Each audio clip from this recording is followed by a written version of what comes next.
જગદંબાના સાનિધ્યમાં સરકારે જે કાળો કાયદો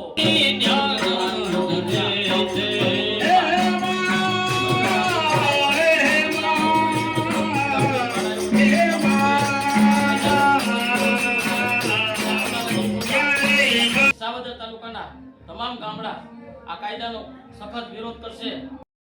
નમસ્કાર. આજે ગામડાઓમાં જ્યારે ઇકોઝોન વિશે આગ લાગી ગીરના ગામડાઓ ઇકોઝોનના વિરોધમાં હાથમાં કેટલી લઈ બેનરો લઈ અને સરકારશ્રીને કહેવા માંગે છે આ તમારો કાળો કાયદો પાછો લઈ લો. હરેક ગામની બાળાઓ પોતાના હાથમાં એક ઇકોઝોન નાબૂદીના કેન્ડીઓ લઈ અને રાસે ઘૂમી રહી છે. તો સરકારને પણ કહેવા માંગી કે બાળકોને પણ ખબર પડે છે કે આ ઇકોઝોનનો કાળો કાયદો હટાવવો જોઈએ.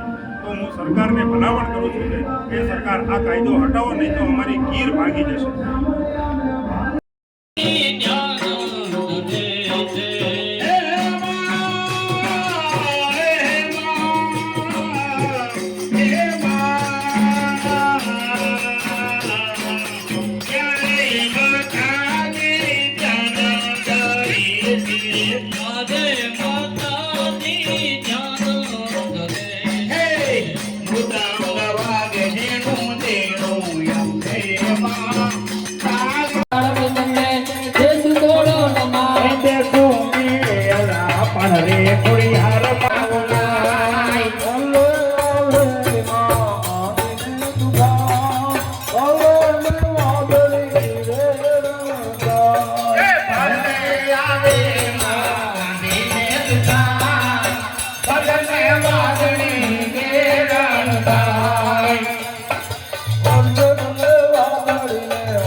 રાણી જવા છે જ્યાં ઉભા રહો.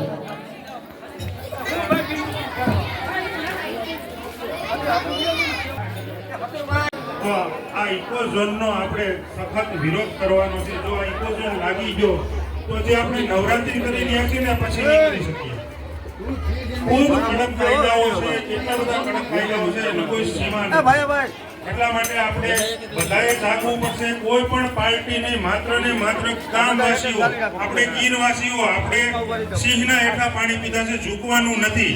કોઈ પણ સંજોગોમાં ઇકોઝોનનો આપણે વિરોધ કરવાનો છે, ઇકોઝોન લાગવા દેવાનો નથી. એના માટે બધાએ જાગવું પડશે, બધાએ બહેનોએ જાગવું પડશે, બાળકોએ જાગવું પડશે, વડીલોએ જાગવું પડશે, યુવાનોએ જાગવું પડશે. જો નહીં જાગો અને આ ઇકોઝોન લાગી ગયો તો સમજી લેજો કાયમને માટે ઘરે બેસીને સુવાનો વારો છે. આ ઇકોઝોનમાં એટલા ખતરનાક કાયદા છે. એક બે હું તમને જણાવું તો તમે ખેતરમાં ટ્રેક્ટર ચલાવી શકશો પણ ધૂળ નહીં ઉડાડી શકો. હવે એ કેમ શક્ય બનશે? તમે ઠેસર ચલાવી શકશો, ધૂળ ન ઉડવી જોઈએ. હવે શક્ય છે?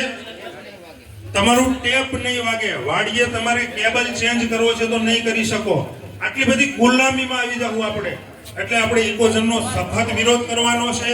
અમે તો ગામડે ગામડે જઈ અને લોકોને જગાડીએ છીએ, પણ હવે તમે આખું ગામ લીમદ્રા ગામ તમે પણ જાગો અને બને એટલો પ્રચાર કરો અને ઇકોઝોનનો વિરોધ કરો. બોલો અંબે માત કી જય. હાલો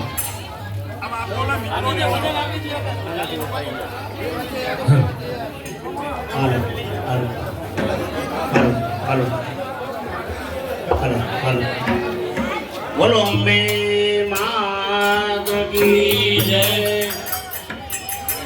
સોનાલ ગરબો સિરે અંબે માં ચાલો ધીરે ધીરે.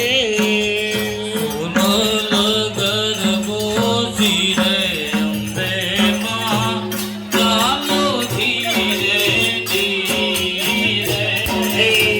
સોનાલ ગરબો સિરે અંબે માં ચાલો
ધીરે